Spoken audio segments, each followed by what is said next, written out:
अगले 10 महीनों में जो हमारा कश्मीर होगा हम कह सकेंगे एटलीस्ट कोई बोसीदा पोल नहीं है या कहीं तार ज़्यादा ख़राब नहीं है। हमारा अपना नेचुरल रिसोर्स है, हाइड्रो इलेक्ट्रिसिटी जनरेट होती है, हमारा खुद का जो पावर प्रोडक्शन होती है, फिर इतनी कर्टेलमेंट क्यों होती है? ज़रा मेरे 80% डोमेस्टिक कंज्यूमर है, 10 लाख मेरे टोटल कंज्यूमर है जी, 1500 मेगावाट मेरा टोटल लोड है। सालों साल से आपके कैजुअल लेबर्स है, डेली वेजर्स है, या PDL या TDL के या दीगर मुलाजमीन जो आपके डिपार्टमेंट में काम करते हैं, उनकी प्रमोशन का एक बहुत बड़ा मसला है। बहसत इस डिपार्टमेंट के सरबराह, उनके लिए आपकी क्या कोशिशें अभी तक रही है और आगे उनके प्रमोशंस के हवाले से आपकी क्या कोशिश रहेगी? मेकिंग इम्प्रूवमेंट्स, लेकिन अभी हमें इम्प्रूवमेंट करने में थोड़ा सा टाइम लगेगा। उसके अलावा बाज़ाब्ता हमारे पास जो है ना एक गाइडलाइन बनी है, अगर कोई इलेक्ट्रिकल एक्सीडेंट में इंजर हो जाएगा उसको क्या मुआवजा मिलेगा, अल्लाह ताला न करे किसी की डेथ हो जाएगी उसको 10 लाख का मुआवजा है। जिनके पास ये नंबर नहीं है, जो हमने इसमें PRI वाले नंबर ऐड किए हैं, ऑनरेबल LG साहब ने पिछले साल इसकी इनाग्रेशन भी की थी, वो नंबर मैं दोहराता हूँ। मेरे अपने मुलाजिम भाइयों से यही गुजारिश है कि काम करने के वक्त वो सबसे ज़्यादा ध्यान अपनी सेफ्टी की तरफ दे दें, क्योंकि उनकी जान मेरे लिए सबसे ज़्यादा ज़रूरी है। अपने कंज्यूमर हजरात से गुजारिश करूँगा, क्योंकि energy saved is energy generated, बिजली का जितनी हद तक हो सके उसका मुनासिब इस्तेमाल करें। अस्सलाम वालेकुम नाज़रीन, खुशामदीद है आपका कश्मीर न्यूज़ ब्यूरो में। नाज़रीन, जैसा कि आप जानते हैं कि हम पिछले एक हफ़्ते से मुख्तलिफ जो गवर्नमेंट के डिपार्टमेंट्स है, जो शोबाजात हैं, उनके सरबराहान से उनसे बातचीत करते हैं और डिपार्टमेंट की डेवलपमेंट के हवाले से बात करते हैं और लोगों के जो मसाइल है या जो एम्प्लॉयज़ है उनके जो मसाइल है वो आला हुक्काम तक पहुंचाने की कोशिश करते हैं। और इस सिलसिले में हम मुख्तलिफ जो है ऑफिसर्स हैं, जो ब्यूरोक्रेट्स हैं, उनको अपने प्रोग्राम में मदऊ करते हैं। और आज भी हमने हस्ब मामूल chief engineer power development department Kashmir Ejaz Ahmad Dar साहब को मदऊ किया है और आज इनसे हम जानेंगे कि जो पावर सेक्टर है क्या कुछ पेशरफ्त अभी तक हुई है और क्या कुछ डेवलपमेंट्स हैं, स्कीम्स क्या है और बहुत सारी चीज़ों पर इन पर गुफ्तगू करेंगे। एजाज साहब, सबसे पहले हम आपसे ये जानना चाहेंगे कि इस वक्त जो आपके डिपार्टमेंट की जो पोजीशन है, इस वक्त जो डिपार्टमेंट की करंट पावर पोजीशन है, थोड़ा सा हमारे नाज़रीन को उस हवाले से पहले आगाह करें आप। सामीन से मैं ये शेयर करना चाहूँगा कि इस वक्त सर्दियों के मुकाबले में पावर की पोजीशन बहुत बेहतर है। तकरीबन जो हमारे सारे मीटर्ड इलाके हैं वहाँ कोई कर्टेलमेंट नहीं है। जो श्रीनगर और डिस्ट्रिक्ट हेडक्वार्टर्स है वहाँ भी नॉन मीटर्ड में कोई कर्टेलमेंट नहीं है।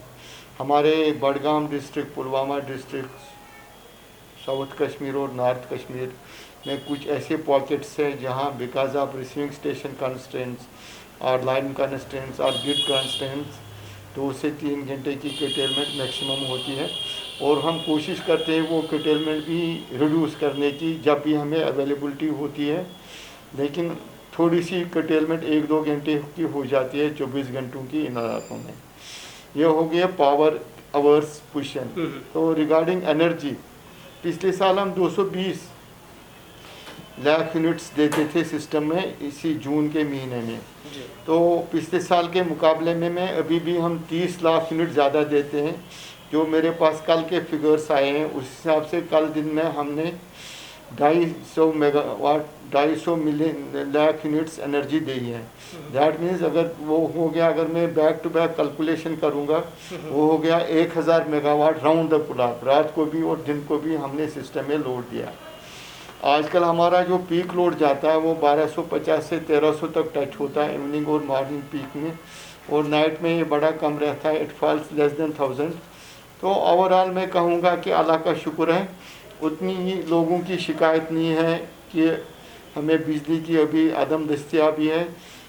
तो रिगार्डिंग डैमेज ऑफ ट्रांसफार्मर्स बहुत हद तक हमने कोशिश की कि वो भी हम कंट्रोल करें। जहाँ हमें सर्दियों में 70 से 80 ट्रांसफार्मर दिन में डैमेज होते थे, वो जाके अभी हमने रेस्ट्रिक्ट की है 15 या 20 के दरमियान। और कोशिश यही होती है जो ऑनरेबल LG साहब की इंस्ट्रक्शंस हैं कि उन्हीं टाइम लाइनों में उनको वापस दे दें, except some far and remote areas जहाँ पर हमें थोड़ी छूट दी गई है। बट टाइमलाइंस हम इंशाल्लाह मीट कर रहे हैं ऑनरेबल एलजी साहब के। एजाज साहब, आपने ट्रांसफार्मर्स की बात की कि चाहे हम सिटी की बात करें, टाउन्स की बात करें, या हम फार फ्लंग एरिया जो रूरल एरियाज़ है, हम देख रहे हैं अभी भी बहुत सारी जगहों पर ये एक तो जो पोल है वो अभी भी लकड़ी के हैं कि जो आपके ट्रांसफार्मर्स है वो बिल्कुल नीचे है ज़मीन पे। तो इस तरह इन चीज़ों पर थोड़ी सी ध्यान देने की ज़रूरत, इस हवाले से थोड़ा हमें बताइए। तो जो आपने पहले बोला कि वुडन पोल, एक ज़माना था कि कश्मीर में बहुत ज़्यादा वुडन पोल थे, लेकिन over a period of time because of decaying वो ख़राब हो गए। तो मिनिस्ट्री ऑफ पावर ने एक स्कीम हमें अप्रूव की है जिसको हम बोलते हैं barbed wire scheme, under phase 1 and phase 2। Under phase 1 उसमें 37 करोड़ हमें अप्रूव हुए हैं, तो उसका काम ऑलमोस्ट 80% हो गया। पोल भी हमने जो ज़्यादा पॉकेट्स ख़राब थे हमने इसमें प्योराइटाइजेशन की, जिन पॉकेटों में तार ज़्यादा ख़राब थी, पोल ज़्यादा बोसीदा हाल थे, वहाँ से हमने पोल रिप्लेस किए।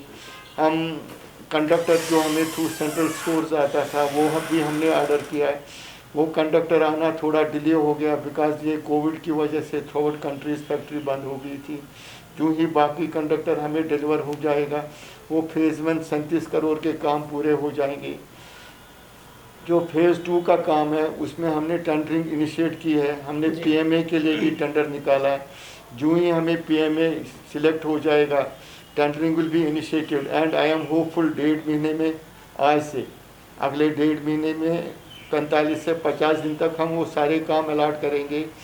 हमने फिर इसमें ऐसे नस्बुलैन बनाया, हम जो हैबिटेशंस है विलेजेस है हम वो फिर डिक्लेयर करेंगे। ये वहाँ इन हैबिटेशंस में इन गाँवों में कोई लकड़ी का पोल नहीं है, कहीं तार ख़राब नहीं है। जितने भी हमें उस स्कीम में कवर हो जाएंगे तो बाकी जो हमारी रेगुलर स्कीम्स है अगर पर अब कहीं ज़्यादा ही परेशानी होती है, जो हमें STLT इम्प्रूवमेंट में फंड्स आते हैं उनमें हम वो स्पॉट्स अटेंड करते हैं जो एक्स्ट्रा ऑर्डिनरी एमरजेंसी वाले होते हैं, जो हमें कैपेक्स बजट में फंडिंग मिलती है।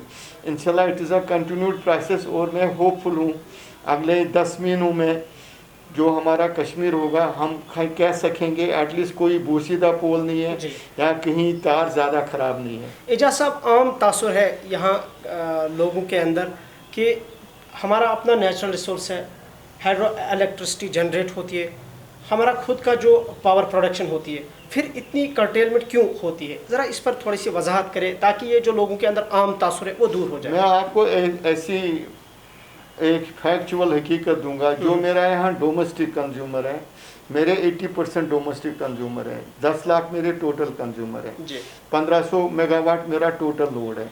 उसमें ये जान के आप हैरान होंगे जो डोमेस्टिक का मेरा एग्रीमेंटेड लोड है टोटल 850 मेगावाट है।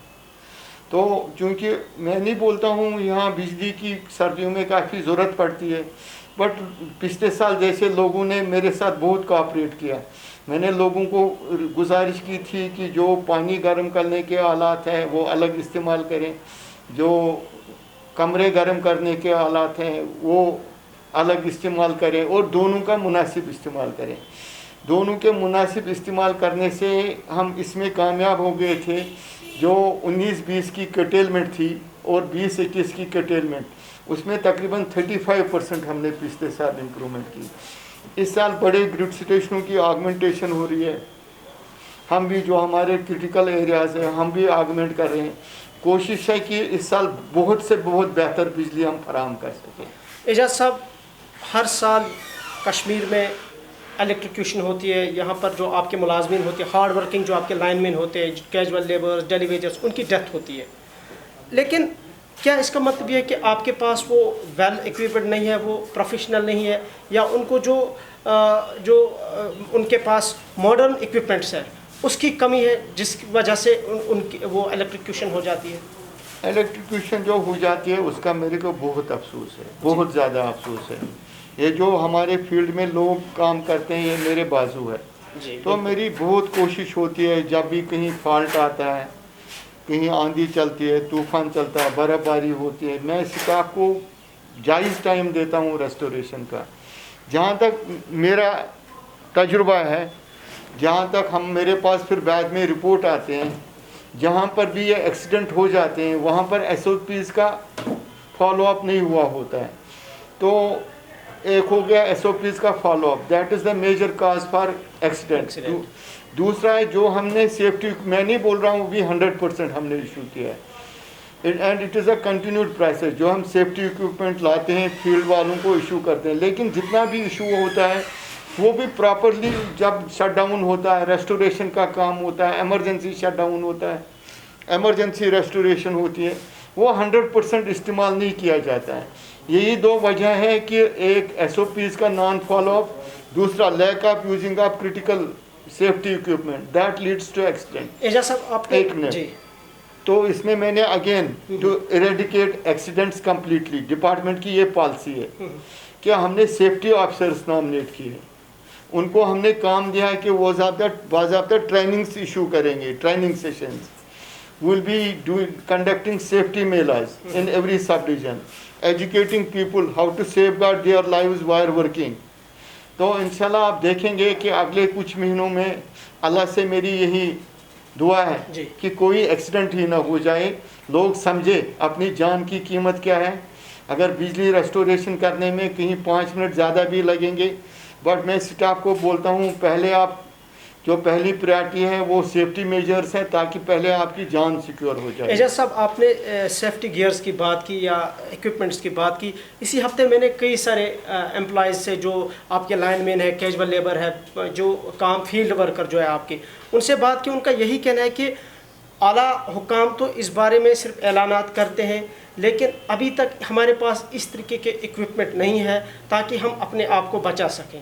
क्या ये बात कहाँ तक दुरुस्त है? ये बात दुरुस्त नहीं है। मैं बोल रहा हूँ इसमें कुछ हकीकत, मैंने जो पहले आपको बोला कि हमने 100% इक्विपमेंट नहीं किया है, बट एक क्लियर कट इंस्ट्रक्शन है, जो अगर कहीं साइड पे 6 आदमी हैं, 4 ही सेफ्टी गियर अवेलेबल है, तो इंस्ट्रक्शन ये है कि वही 4 आदमी ऊपर जाके काम करें।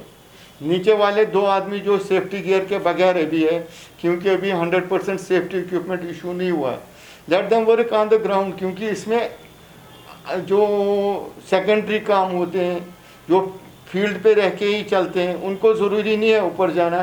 जो कोई भी ऊपर जाएगा उसको इंस्ट्रक्शन है कि he should wear the helmet. अब अगर कहीं ऐसी शिकायत है कि कहीं बिल्कुल ही इशू नहीं हुआ है किसी सब डिवीज़न में, किसी डिवीज़न में, लेट जो कंसर्न यूनिट का हेड है, let him come to me, I will see that उनको जो मेरे को कुछ सेफ्टी का पैसा आया है, आई विल इशू इंस्ट्रक्शंस कि पहले उस इलाके में सेफ्टी इक्विपमेंट्स इशू किए आप जाएं। बाज़ाब्ता इन लोगों को ट्रेन कर रहे हैं, इनको इसके लिए वो प्रोफेशनली वो तब जाके वो ये काम कर सकते हैं, या डायरेक्टली आप इनको इक्विपमेंट्स फराहम करते हैं और वो जाके काम पे लग जाते हैं? इसमें ऐसा है ना कि they are not trained from any institute. हमारे पास यहाँ ट्रेनिंग का इंस्टीट्यूट नहीं है, but we have a division, we have a wing which takes care of trainings. They do regularly conduct training sessions.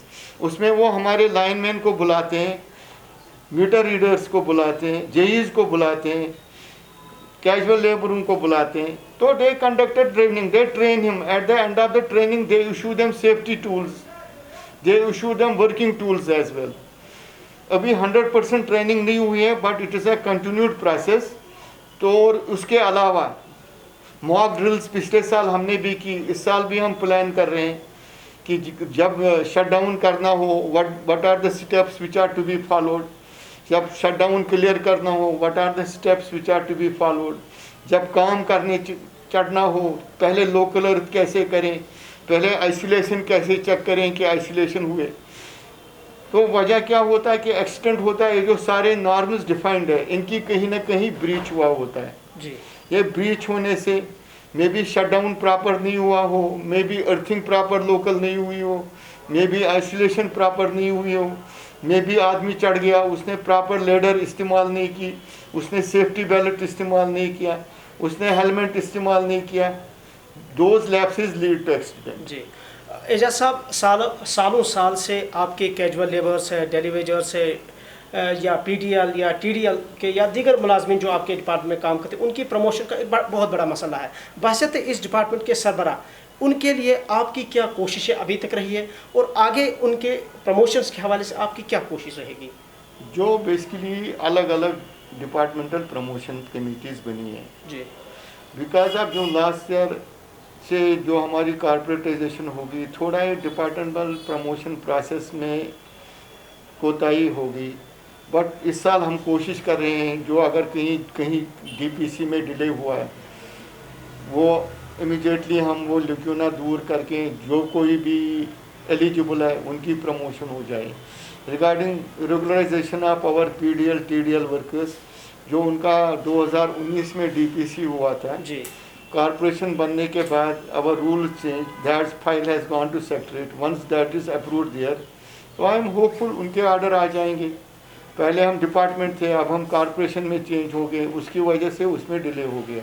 जहाँ पूरे इंडिया में डिफरेंट जो हर स्टेट को और हर डिपार्टमेंट को डिफरेंट जो फंड्स वागुजार किए प्राइम मिनिस्टर्स डेवलपमेंट प्रोग्राम के तहत, हमारे पावर सेक्टर को इसके बुनियादी ढांचे को मजबूत बनाने के लिए अभी तक की क्या कोशिशें की गई इस प्रोग्राम के तहत, और अभी तक जो इक़दामात इस हवाले से उठाए गए वो कैसे रहे, और ओवरऑल क्या क्या डेवलपमेंट? मैं आपको ऐसे बोलूँगा, जो ऑनरेबल पीएमडीपी साहब का प्रोग्राम चल रहा है, उसमें हमारी 2 scheme, I am basically distribution chief engineer, तो I take care of distribution works improvement, but जो I am basically from KPDCL Kashmir power distribution company, इसकी एक विंग है जिसके चीफ इंजीनियर हेड है distribution chief engineer projects, but together we do improvement works. जो इसमें हमारी 2 स्कीमें हैं, पीएमडीपी रूरल, पीएमडीपी अर्बन, दोनों में ऑलमोस्ट सिमिलर काम है।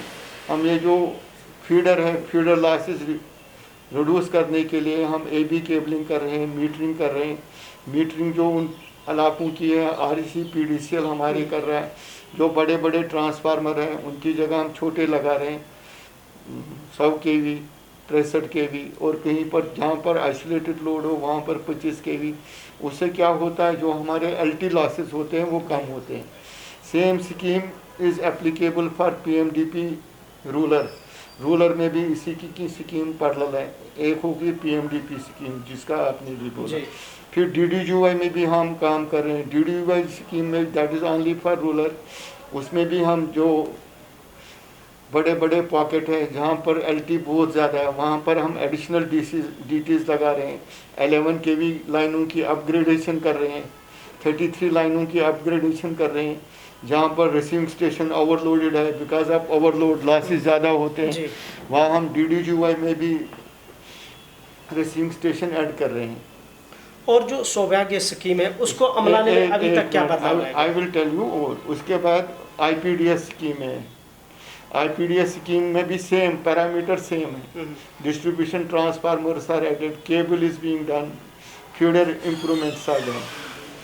उसके बाद हम आरएपीडीआरपी कर रहे हैं, आरएपीडीआरपी में भी बड़ा काम हो रहा है जी। ये जो ओवरऑल स्कीमें हैं तकरीबन 2,500 करोड़ के करीब ये स्कीमें हैं कश्मीर पार्ट की, जो इस वक्त अंडर इम्प्लीमेंटेशन है। इससे system will get much boost, जो हमारे लॉसेस हैं वो भी कम होंगे, reliability will improve and people will get a better power. Voltage भी इससे ओवरऑल सिस्टम की इम्प्रूव हो जाएगी टेल एंड पे। सौभाग्य की स्कीम के बारे में मैंने आपको इसको अमलाने में अभी तक कितना बदलाव हुआ है? सौभाग्य की स्कीम थी basically house power to every household, उसमें हमने तकरीबन 1300 ट्रांसफार्मर लगाए थे, 1300 ट्रांसफार्मर लगाए थे। तो वो स्कीम 2019 में क्लोज हो गई थी। अनफॉर्चुनेटली जो वो जब स्कीम क्लोज हो गई तो उसके बाद कुछ काम उसका रुक गया था, but because of lack of coordination by contractors in the second pass of the tendering we could not complete that works.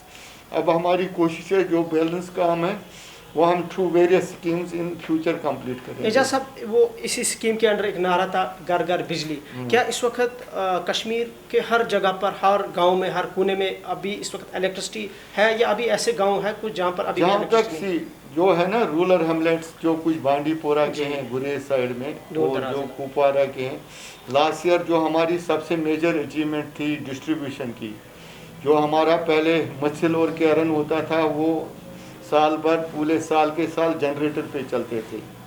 पिछले साल अल्लाह ताला ने कामयाबी हमें दे दी, हमने मच्छल में भी 33 kV लाइन पहुंचाई, हमने कैरन में भी 33 kV लाइन पहुंचाई। उससे क्या हुआ, जो वहाँ वो हेमलेट्स थे, ऑफ ग्रिड चलते थे थ्रू सोलर या through generator, they are now connected to hydel source. जी। कुछ ऐसे पॉकेट्स भी है बांडीपोरा में और कुपवारा में, जहाँ तक अभी हम, और गुरेज में, तुलेल में, जहाँ तक अभी हम हाइडल लाइन पहुँचाने में अभी कामयाब नहीं हुए हैं, बट इंशाल्लाह इन नियर फ्यूचर कोशिश यही होगी जहाँ पर टेक्निकल फिजिबिलिटी सही रहेगी, कास्ट रेशो बेनिफिट सही होंगे, उन गांवों में भी बिजली पहुंचाई जाएगी। और जो इकोनॉमिकली बैकवर्ड क्लासेस है उनके लिए क्या कुछ कोई स्कीम ऐसी है कि उनको फ्री इलेक्ट्रिसिटी मिले? हालांकि सौभाग्य में ये भी नहीं, सौभाग्य में ऐसा कुछ नहीं था। अलबत्ता जो पहले 30 यूनिट थे उनकी रेट बड़ी कम होती थी, लेकिन कश्मीर में कंजप्शन पैटर्न ऐसा है कि यहाँ 30 यूनिट मुश्किल से कोई घर होगा जो 30 यूनिट कंज्यूम करेगा, तो उसके बाद सेम टैरिफ है जो बीपीएल को भी अप्लाई होगा, जो बाकियों को भी अप्लाई होगा, but there is a safety for BPL people. If they consume within 30 units they get very concessional tariff. और इस वक्त जो मीटर्ड और नॉन मीटर्ड की अगर हम बात करेंगे, आपके पास कंज्यूमर्स थोड़ा सा डेटा है आपके पास जो हम आप हमारे साथ जो मेरे पास 8.5-10 लाख कंज्यूमर है, उसमें मेरे पास तकरीबन 3.5 लाख मीटर्ड है जी, और हमारे 6 लाख अभी मीटर नहीं हुए हैं। और हमारे पास ओवरऑल इस वक्त कितनी, जो पावर सेक्टर की जब हम बात करते हैं तो सेंटर स्पॉन्सर स्कीम्स है जिसका इस वक्त हमारे पावर सेक्टर को डायरेक्टली और इनडायरेक्टली बेनिफिट मिल रहा है? जो सेंट्रली स्पॉन्सर्ड स्कीम्स है ना, उसमें जो तकरीबन हम 700 मेगा MVAs ऐड कर रहे हैं सिस्टम में। अभी जो मेरी है ना 30, I am distribution chief engineer, मेरी टोटल इंस्टॉल्ड कैपेसिटी है 3300 MVA ऑन 33 kV लेवल। जो मेरी 11 kV लेवल पर टोटल इंस्टॉल्ड कैपेसिटी है वो है 4200, उसमें 700 और ऐड हो रहे हैं दोनों लेवलों पे तकरीबन। और ओवरऑल अगर हम देखें तो इस वक्त क्या प्रोग्रेस है डिपार्टमेंट की पावर सेक्टर में, कहाँ पर हम इस वक्त है एज चीफ इंजीनियर PDD? अगर हम आपसे इस बारे में जानने की कोशिश करेंगे। ऐसे इसमें जवाब दूंगा, वी आर मेकिंग इम्प्रूवमेंट्स, लेकिन अभी हमें इम्प्रूवमेंट करने में थोड़ा सा टाइम लगेगा जी। It is basically it is a time bound programme, हमें ये बोलने से नहीं होता। हमारी अचीवमेंट जब फिजिकली हम कोई स्टेशन खड़ा करेंगे, वहाँ पर सिविल काम भी होते हैं, इलेक्ट्रिकल काम भी करने होते हैं, देन वी कैन टेल कि भाई स्टेशन खड़ा हो गया। So it is a continued process.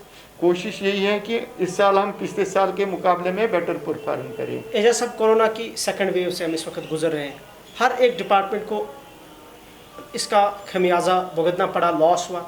अगर पावर डिपार्टमेंट की बात करेंगे तो कितना लॉस हुआ है और कितनी चैलेंजेस रही इस दौरान कोविड में काम करना, और वो भी जब केसेस बढ़े हों और लॉकडाउन के दौरान? कोरोना का सब लोगों को दुख है, बहुत कीमती इंसानी जानें चली गई। मैं आपको ऐसे बोलूँगा, हमारा एक सेक्शन था, एक AEE साहब थे, वो भी कोरोना के शिकार हो गए। डाउन द लाइन और भी हमारे जो बाकी मुलाजमीन थे, clerical staff, administrative staff, revenue staff, उसमें से भी कुछ लोग, मेरे को ज़बानी अगर अभी फिगर याद नहीं है, then I have to go through the details, मगर हमें भी दुख है, वो कोरोना का शिकार हो गए। तो और कोरोना में हमने एक कोशिश की इस बार कि जो अप्रैल के महीने में दूसरी वेव आ गई, थोड़ा सा हमारा जो है ना पावर की स्टेबिलिटी हमने बहुत हद तक मेंटेन की। राउंड द क्लॉक हमने स्टेशनों पे अपना स्टाफ मुहैया रखा, ताकि अगर कोई फॉल्ट आ जाए, लोग घरों में ऑक्सीजन कंसनट्रेटरों पे थे। ओवरऑल जहाँ तक मेरे को अपनी सेल्फ असेसमेंट कर रहा हूँ, मेरे ऐसी सेल्फ असेसमेंट करते हैं, एक्शन सेल्फ असेसमेंट करते हैं, बहुत हद तक हम कोरोना के टाइम में डिलीवर करने में, specially for oxygen plants, specially for hospitals and in general to all consumers, बहुत तक हम सेटिस्फाइड है कि we are able to give them good electricity. जो आपके ग्राउंड लेवल के जो एम्प्लॉयज़ हैं, आपके जो लाइनमैन वगैरह है, जिनमें कैजुअल लेबर्स भी है, डेली वेजर्स वगैरह है, अगर वो दौरान ड्यूटी इंजर्ड होते हैं, इलेक्ट्रिक शॉक होता है उनको, तो क्या उनके लिए आपकी किस तरीके की क्या असिस्टेंस होती है उनको? इसमें मैं आपको पहले बोलूँगा, मैं अपने प्रिंसिपल सेक्रेटरी साहब का बहुत शुक्रगुजार हूँ, MD साहब का। इस बार एक कलेक्टिव डिसीजन हो गया, जो भी हमारे सारे वर्कर है उनको एक इंस्ट्रक्शन दी गई, खासकर PDL TDL स्टाफ को, कि वो जो प्रधानमंत्री जी की 2 इंश्योरेंस स्कीमें हैं उनमें उन दोनों स्कीमों में उनको कवर किया गया। जी। उसके अलावा बाज़ाब्ता हमारे पास जो है ना एक गाइडलाइन बनी है, अगर कोई इलेक्ट्रिकल एक्सीडेंट में इंजर हो जाएगा उसको क्या मुआवजा मिलेगा, अल्लाह ताला न करे किसी की डेथ हो जाएगी उसको 10 लाख का मुआवजा है। एजाज साहब थोड़ा सा हमें बताइए, जो आपने ऑलरेडी ग्रीवेंस सेल के जो नंबरात दिए हैं, बहुत सारे लोग अभी भी है जो फारफलंग एरिया के, इवन के अभी सिटी के लोग भी बहुत सारे ऐसे हैं जिनको अभी इन नंबरात की नॉलेज नहीं है। थोड़ा सा इस बारे में बताइए ग्रीवेंस सेल कैसे फंक्शन करता है और कैसे लोग आपको अप्रोच कर सकते हैं। आपकी जानकारी और जो मेरे कंज्यूमर है, सामीन है, बाकी साथी है, उनकी जानकारी के लिए मैं ये बोल दूं कि हमारी ग्रीवेंस सेल पहले से चल रही थी। इसके टोल फ्री नंबर हुआ करते थे 1800-180-766-1912। लेकिन पिछले साल ऑनरेबल एलजी साहब अपने प्रिंसिपल सेक्रेटरी साहब के इंस्ट्रक्शन पे we upgraded this grievance cell. Now this has become user friendly. You can even lodge your complaint through WhatsApp, you can lodge your complaint through social media। और हमने in addition इसमें 50 लाइनों की toll free line एक और add कर दी, जिसमें 24/7 मेरे कॉल एजेंट अवेलेबल होते हैं। It is a sub division which is monitoring it. AEE उनकी परफॉर्मेंस मॉनिटर करता है, ही चेक्स द कॉल क्लोजर। अगर कोई कॉल टाइम पर क्लोज नहीं होती है उसकी कंसर्न AEE कंसर्न एक्शन को एस्केलेशन होती है, सो दैट कंज्यूमर नोज मेरी ग्रीवेंस की क्या पोजीशन है और मेरी ग्रीवेंस का क्लोजर कब होगा। तो मेरी लोगों से गुजारिश है, अब जिनके पास ये नंबर नहीं है, जो हमने इसमें PRI वाले नंबर ऐड किए हैं, ऑनरेबल एलजी साहब ने पिछले साल इसकी इनाग्रेशन भी की थी, वो नंबर मैं दोहराता हूँ सारे लोगों के लिए, प्रेस के लिए मेरी गुजारिश है आप ये बाकी इदारों से भी शेयर कीजिए ताकि ये एक बार फिर लोगों के पास नंबर पहुंच जाए। 6006613056 57 लास्ट में 585960। एक बार मैं दोबारा दोहराता हूँ 6006613056 57 585960। जी एजाज साहब, चलते चलते जो हमारे नाजरीन हमको देख रहे हैं इस वक्त जम्मू कश्मीर के मुख्तलिफ एरियाज़ से, आपकी क्या मैसेज होगी स्पेशली अपने कंज्यूमर्स के लिए, अपने डिपार्टमेंट के उन मुलाजमीन के लिए जो अभी भी जिनके पास बहुत सारी अभी भी शिकायत हैं, उनके हवाले ओवरऑल आपकी क्या मैसेज रहेगी? पहले मैं अपने जो मुलाजिम भाई हैं उनसे गुजारिश करूंगा कि मैं उनका बहुत शुक्रगुजार हूं। जैसे उन्होंने पिछले खासकर सर्दियों में बहुत मेहनत की, इस बार हम कामयाब हो गए कि मौसम भी ख़राब था और पावर भी हम चलाने में कामयाब रहे, जिसमें अल्लाह ताला की हमें काफ़ी इनायत रही। उसके बाद दूसरी मैं उनका इसलिए शुक्रगुजार हूँ जो कोरोना की वेव आ गई, in spite of knowing that corona can hit anybody, वो लगातार अवेलेबल रहे। अगर कहीं भी किसी इलाके में बिजली की कोई दुश्वारी थी वो टाइमली निकल गए, अपनी जानों को ख़तरे में डाल के और रेस्टोरेशन की डैमेज DT कहीं था वो उठाना था, वापस लगाना था। ओवरऑल जो मेरे को डिपार्टमेंट की सेल्फ असेसमेंट जो हम करते हैं बहुत हद तक हम शुक्रगुजार हैं कि we are able to come to the expectations of पहले लोगों के। उसके बाद डिविजनल एडमिनिस्ट्रेशन जो हमने कोविड अस्पतालों में और ऑक्सीजन प्लांटों के लिए पावर दे दिया। तो तीसरा है मेरे अपने मुलाजिम भाइयों से यही गुजारिश है कि काम करने के वक्त वो सबसे ज़्यादा ध्यान अपनी सेफ्टी की तरफ दे दें, क्योंकि उनकी जान मेरे लिए सबसे ज़्यादा ज़रूरी है। इंशाल्लाह अब ऐसा नहीं होना चाहिए कि कहीं से भी मेरे को कोई ये आए इंटीमेशन कि यहाँ पर लैप्स हो गया, किसी मेरे लड़के को शॉक लग गया, कोई लड़का गिर के ज़ख्मी हो गया। सबसे बड़ी गुजारिश अपने मुलाजमीन भाई से मेरी यही है। अब लोगों से एक गुजारिश है, क्योंकि कोरोना का टाइम है, अभी आजकल फ़िज़िकल डिलीवरी ऑफ बिल्स बड़ा मुश्किल है, उसमें कोरोना इन्फेक्शन का ख़तरा है।